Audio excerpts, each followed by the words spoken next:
배우리 한글학교 학생 여러분, 지난 한 주간도 잘 지내셨나요?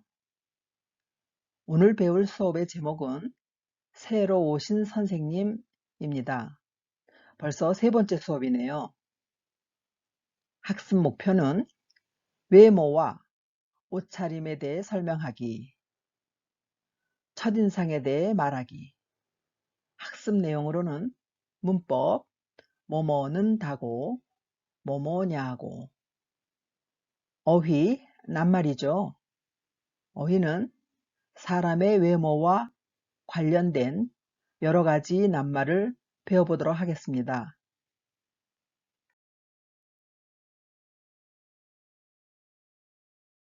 사람의 외모와 관련된 15개의 낱말의 뜻을 한국말로 풀이했습니다. 하나씩 읽어보도록 할게요. 먼저 5단어입니다. 볼, 턱, 보조개, 쌍꺼풀, 생머리. 자, 하나하나 낱말의 뜻을 알아보도록 하겠습니다. 볼은 사람의 얼굴의 뺨의 한 복판, 뺨의 가운데를 이루고 있는 살집을 말합니다. 턱, 사람의 입 아래에 있는 뾰족하게 나온 부분. 보조개, 말하거나 웃을 때에 두 볼에 움푹 들어가는 자국을 보조개라고 말합니다. 자, 쌍꺼풀, 겹으로 된 눈꺼풀. 우리 한국 사람은 쌍꺼풀이 잘 없죠. 요즘에는 많이 성형을 하기 때문에 쌍꺼풀을 가진 사람들이 많이 있습니다. 생머리, 파마를 하지 아니한 자연 그대로의 머리를 말합니다.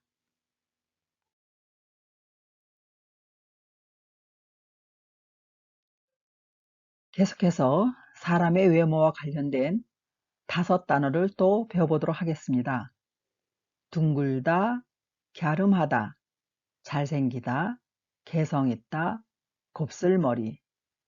자, 둥글다라는 것은 낱말의 뜻을 풀이하자면 원이나 공과 모양이 같거나 비슷하다 라는 낱말의 뜻이 풀이가 되지만 얼굴에 둥글다라고 사용할 때는 둥근 얼굴에서 얼굴의 모양이 마치 공과 비슷하다 아니면 같다 이렇게 얘기할 때 둥글다라고 표현을 합니다.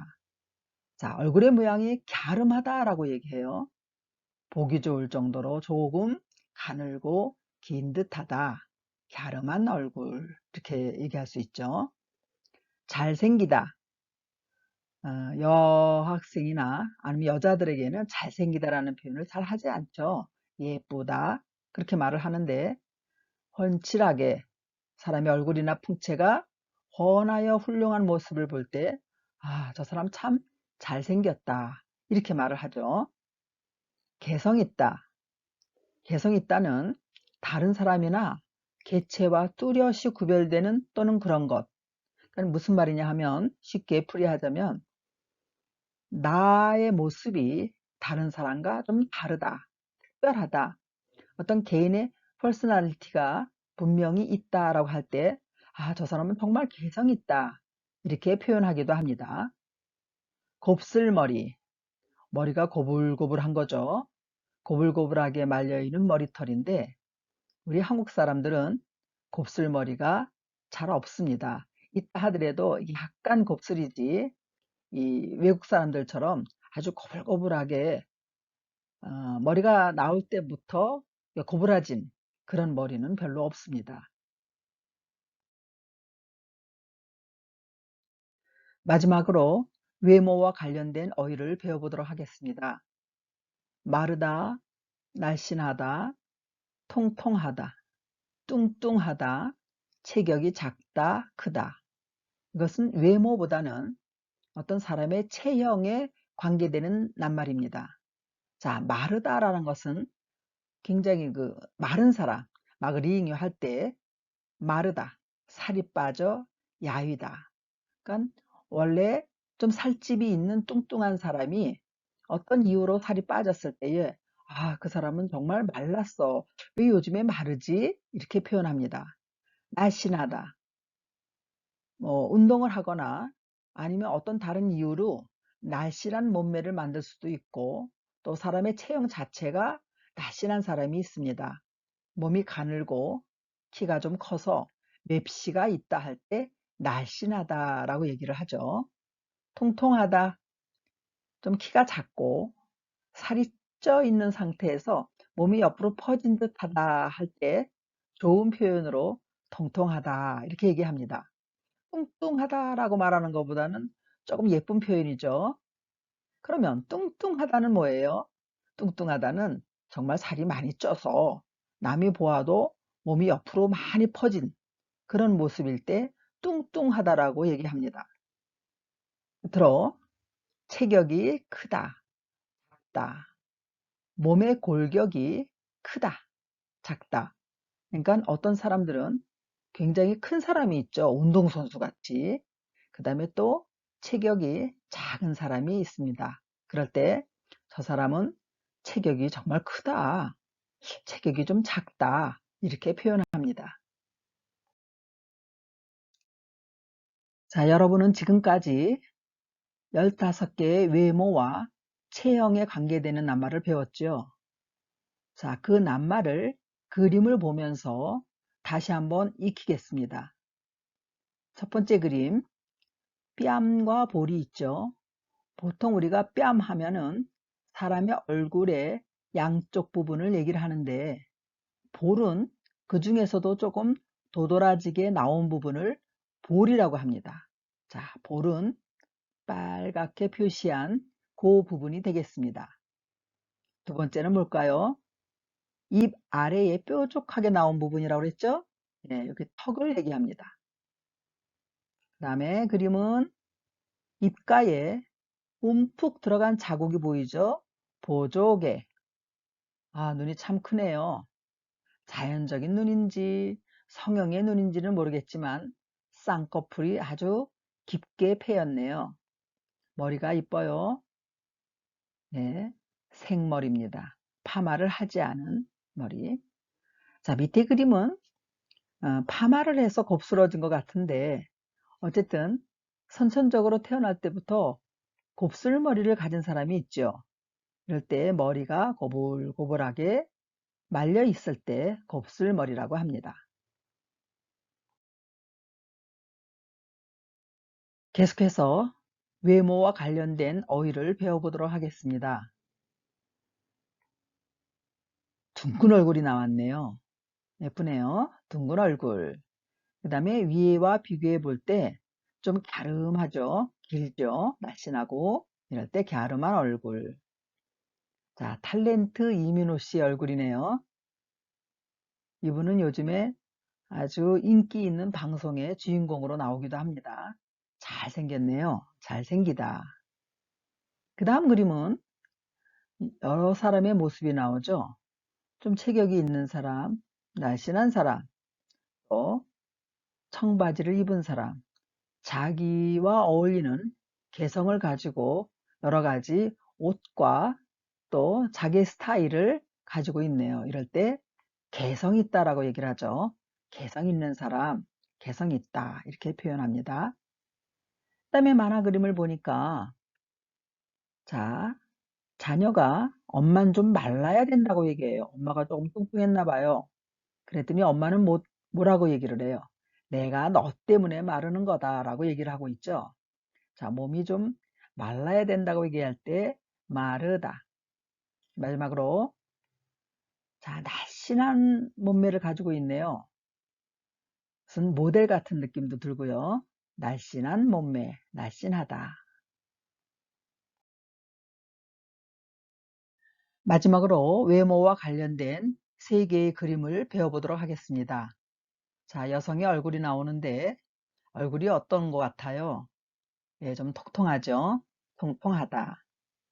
자, 밑에는 배가 불쑥 나온 뚱뚱한 사람 같아요.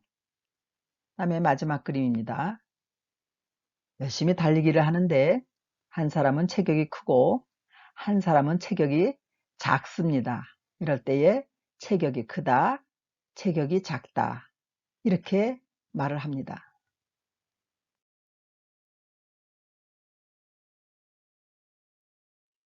이번 화면은 보기에 주어진 낱말을 사용하여 아래 그림을 보면서 거기에 적당한 문장을 만들어서 기록하는 것입니다.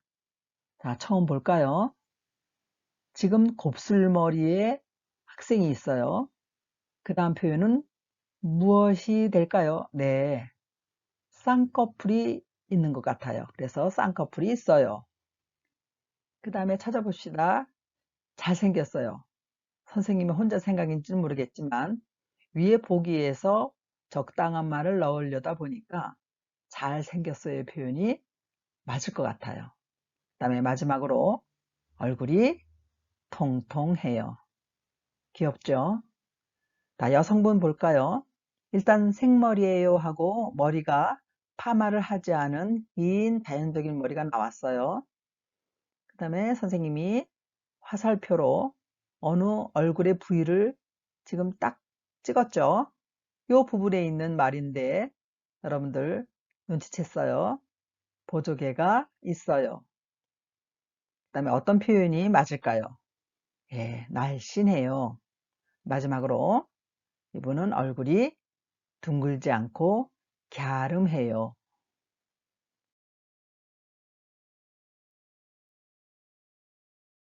오늘 수업을 시작할 때 제목이 뭐였죠? 예, 새로 오신 선생님이었어요. 지금 유진이와 수빈이가 대화를 하면서 새로 오신 선생님에 대해서 외모를 얘기하는 것 같아요. 한번 읽어볼까요? 수빈아, 이번 학기에 새로 오신 선생님 알아? 응, 알아. 머리는 생머리고 얼굴에 보조개가 있지. 또 얼굴이 갸름하고 날씬하기도 해. 얼굴도 예쁘시니까 마음도 예쁘지 않을까? 그럴 것 같아. 얼굴이 예쁘다고 마음도 다 예쁘다고 할 수는 없겠지만 나도 새로 오신 선생님처럼 날씬하고 예쁘면 좋겠는데. 수빈아, 너는 얼굴이 둥글고 통통해서 귀여운 얼굴이야. 그럴까? 고마워. 우리 오빠는 너무 뚱뚱한 것 같아. 체격이 커서 그런 거야. 뚱뚱한 게 아니고. 곱슬머리라서 매력도 있는데? 그래도 체형이 날씬하고 얼굴은 갸름하고 머리는 생머리인 새로 오신 선생님이 정말 예쁜 것 같아. 나도 그렇게 생각해.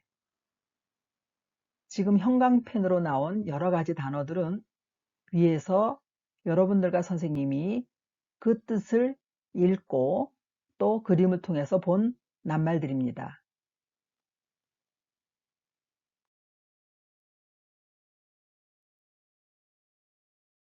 오늘 배울 학습 내용 중에 두 가지의 문법이 있었죠.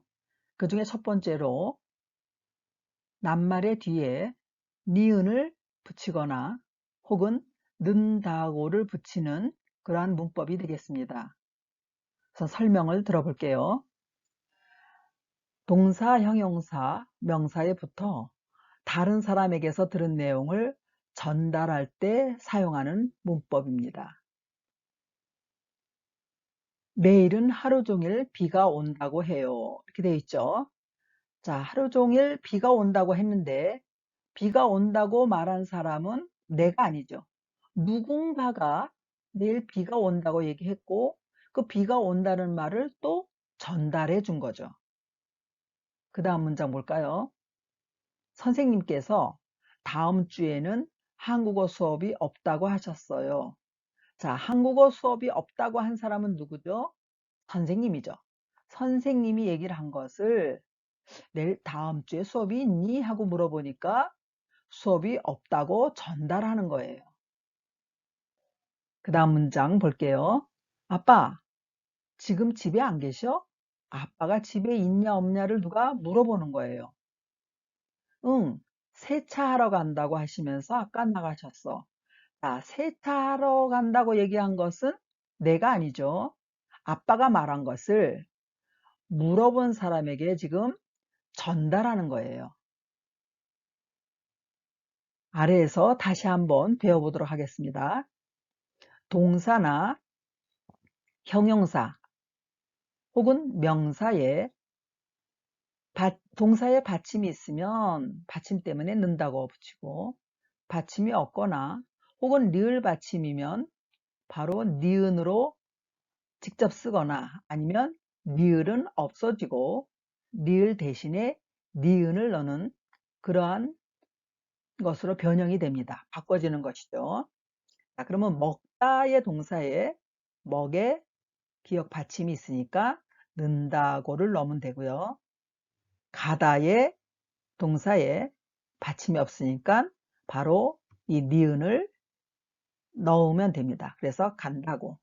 자, 살다고는 어떻게 돼요? 이거는 원형이 산다고가 아니고, 산다가 아니고 뭐죠? 네, 살다예요. 살다. 살다인데 살다의 리을이 없어지고 니은으로 바뀐 것입니다. 형용사에 가깝다. 자, 가깝다가 원형이에요. 그런데 가깝다다고 이렇게 반복해서 쓸 필요가 없죠. 이럴 때는 그냥 고자만 붙이면 됩니다. 명사에 학생, 학생에는 받침이 있으니까 학생라고 하지 않고 학생이라고, 또 과거형으로 만들기도 합니다. 그래서 과거형으로 만드는 at, ot을 넣게 되면 같다고가 아니고 원형은 가다인데, 가다의 설명을 지금 보도록 하겠습니다.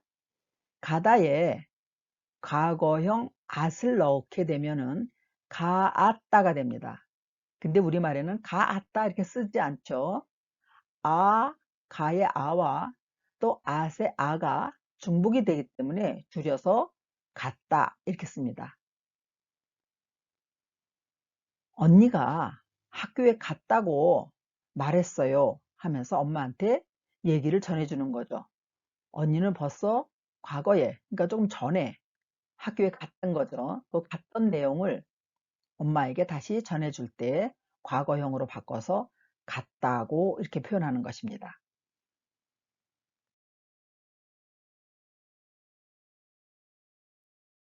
지금 나오는 화면은 앞에서 배운 문법, 니은 혹은 는다고를 넣어 문장을 만들어 보는 연습 문제입니다. 옆에 나온 그림, 아이콘을 잘 보시면서 묻는 말에 대답해서 기록하시면 되겠습니다.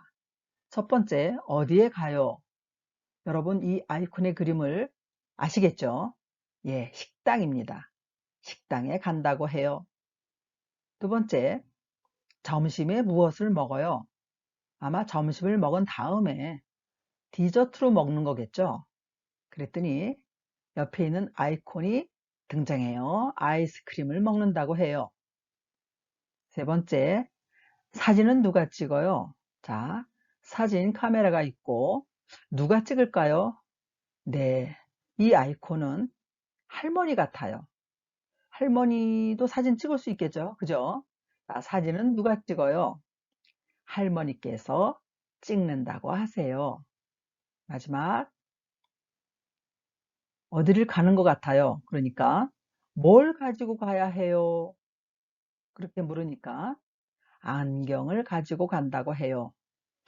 선글라스 같은 것을 가져가게 되면은 산이나 바다나 하여튼 여행의 필수품이죠. 안경을 가지고 간다고 해요. 이렇게 표현해 봤습니다.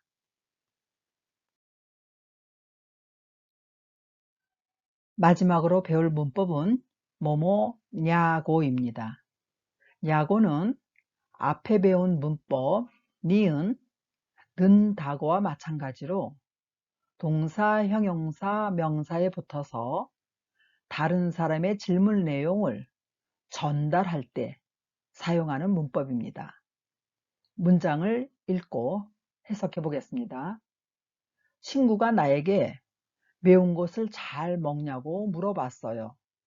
자, 여기서 내가 매운 것을 먹는지 아니면 잘 못 먹는지를 물어본 것은 누군가요? 친구죠. 친구가 물어본 것을 또 친구가 나에게 이런 것을 물었다 하고 남에게 또 얘기를 하는 거예요. 전달한 거죠. 할머니께서 우리 교실이 어디냐고 물으셨어요. 자, 할머니께서 우리 교실이 어디냐고 물었는데 물은 사람은 누구예요? 할머니죠. 할머니. 할머니께서 교실이 어디냐고 물은 것을 할머니가 교실이 어디냐고 나에게 묻네? 뭐 이런 식으로 남에게 전달을 한 거죠. 전달을 한 문장을 우리가 지금 배우면서 야고라는 문법을 지금 알아가고 있는 것입니다. 아버지께 언제 오시냐고 여쭤봤니? 네, 오늘은 일이 많아서 좀 늦게 오신다고 말씀하셨어요. 자, 늦게 오신다고 말씀하신 분은 누굴까요? 내가 아니고 아빠가 얘기한 것을 물어본 사람에게 지금 전달하는 겁니다. 이럴 때 냐고를 사용합니다. 동사에 받침이 있으면 느냐고를 써요. 느를 넣게 되는 거고요. 받침이 없거나 혹은 앞에서와 마찬가지로 리을 받침이 있는 원형이 있는 살다 같은 경우에는 이 살다 원형의 리을이 없어지고 니은으로 바뀌게 되는 겁니다.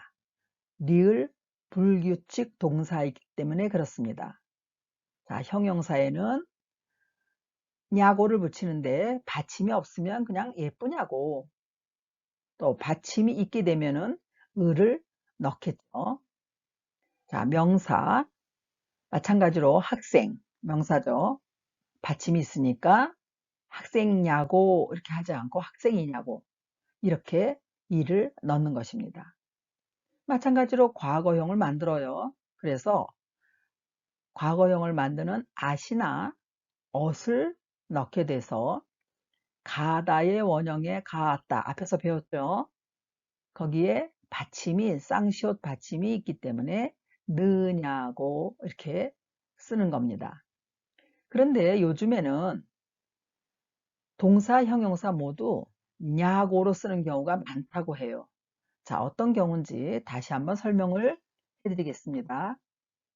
먹다라는 동사에 냐고를 붙인다는 거죠.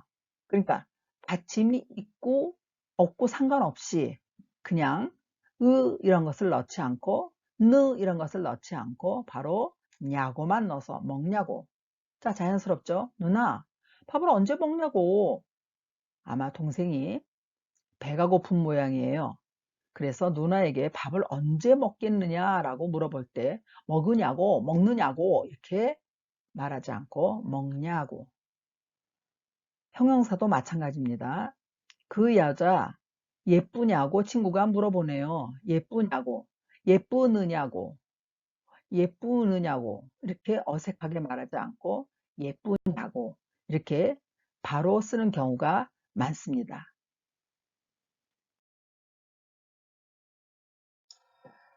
새로 전학 온 학생에게 친구들이 질문을 하고 있는 그림이죠. 야고를 넣어서 질문의 내용을 바꿔보는 연습 문제입니다. 자, 첫 번째, 꿈이 뭐야? 어디에서 살아? 뭘 좋아해? 우리 반 첫인상이 어때?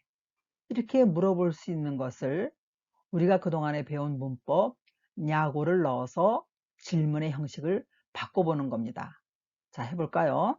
첫 번째, 꿈이 뭐야? 그랬는데 꿈이 뭐야를 뭐냐고 받침이 없으니까 야고를 붙이면 되겠죠. 뭐냐고 물었어요. 두 번째, 어디에서 살아?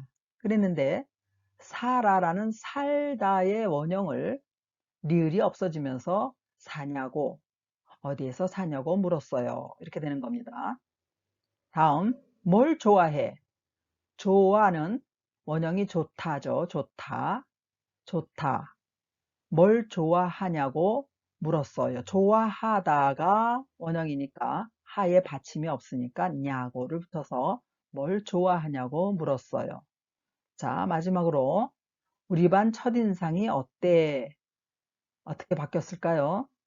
우리 반 첫인상이 어떠냐고 물었어요. 자, 여기에서 여러분이 어떠다라고 생각하시면 안 되고 기본형은 어떻답니다. 어떻다. 어떻다에 히읗이 없어지고 어떠냐고 물었어요. 이렇게 쓰는 겁니다.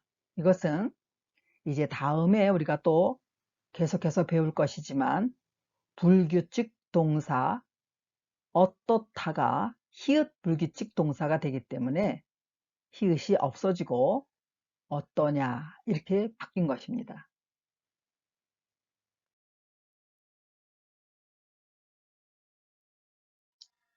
지금부터 나오는 6개의 화면은 가정학습지를 통해서 여러분에게 전달한 연습 문제입니다. 이 연습 문제는 그동안에 했던 것처럼 여러분들께서 직접 풀이하시면 되겠습니다.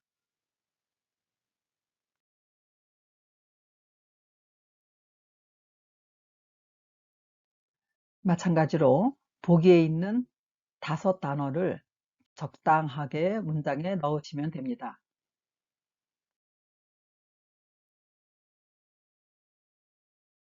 문법, 니은 혹은 는다고를 사용해서 문장을 완성해 보는 연습 문제입니다. 1번에 주어진 대로 아래에 낱말이 좋아하다, 되고 싶다, 보다, 없다, 사랑하다 이렇게 주어진 낱말을 니은 혹은 니은다고를 넣어서 변형해서 문장에 넣으면 되겠습니다.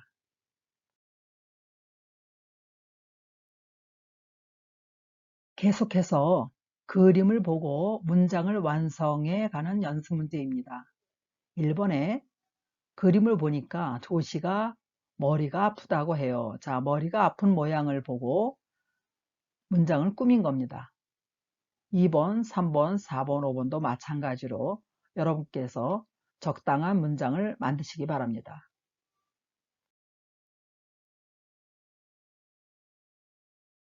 자, 이번에는 냐고를 사용해서 문장을 완성해 보는 연습 문제입니다. 위에 4번과 동일한 방법으로 하시면 됩니다.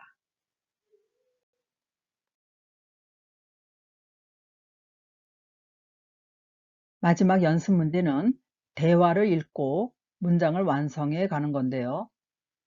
여기 내일 바빠 그러니까 로라가 대답을 하는 거죠. 어떻게? 바빠를 바꾸는 거죠. 바빠는 원형이 바쁘다예요. 그러니까 바빠냐고 라고 하는 게 아니라 원형을 그대로 넣어서 바쁘냐고 이렇게 바꾼 것입니다. 마찬가지로 질문 내용에 맞게 2번, 3번, 4번, 5번도 여러분들이 하시기 바랍니다. 지금까지 오늘 배울 과제를 다 마쳤습니다. 여러분들 좀 힘드시지 않았을까 싶어서 재미있는 그림을 하나 준비했습니다. 앞으로 배울 소리나 모양을 나타내는 말을 찾아보는 건데요. 여기에 있는 모든 낱말들은 소리를 흉내내는 의성어, 모양을 흉내내는 의태어입니다. 얼른 그림을 보시고 답을 맞추시기 바랍니다.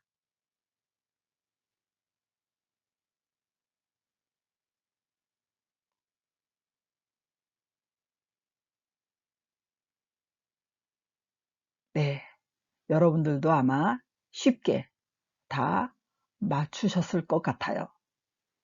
자, 옆에 보세요. 숙제, 연습 문제 풀기는 가정학습지로 전달했으니까 꼭 숙제를 하시기 바랍니다. 마지막 화면의 그림은 나무네요. 한 그루의 나무는 나무라고만 부릅니다. 그러나 이 나무들이 모여 숲을 이루면 더 이상 나무라고 부르지 않습니다. 한 사람의 나무가 숲을 이루듯이 우리 모두는 숲을 만드는 소중한 사람들입니다. 여러분 각자 한 사람 한 사람의 나무가 모여서 거대한 숲을 이룰 수 있는 것입니다. 우리가 배우는 학습이 하나하나 모이게 되면 정말로 놀라운 숲이 만들어질 것입니다. 여러분 오늘 수업하느라 수고 많이 하셨습니다. 다음 주에 또 다른 내용을 가지고 여러분을 만나도록 하겠습니다.